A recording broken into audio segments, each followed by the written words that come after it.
CAA ने લઈ વિપક્ષ પર ફરી અમિત શાહના આકરા પ્રહાર બોલ્યા કેટલીક રાજ્ય સરકારે सीएए મુદ્દે મુસ્લિમોને ભડકાવ્યા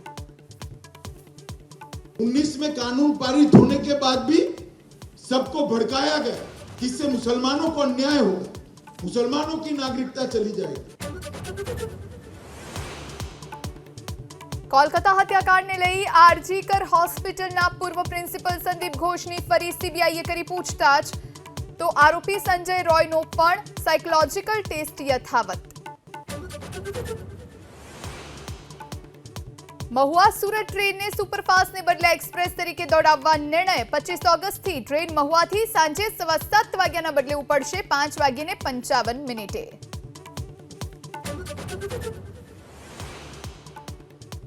દિલ્હીના અનેક વિસ્તારમાં ધોધમાર વરસાદ મંડી हाउस जामा मस्जिद चांदनी चौक सहित नोएडाना કેટલાક સેક્ટરમાં વરસાદ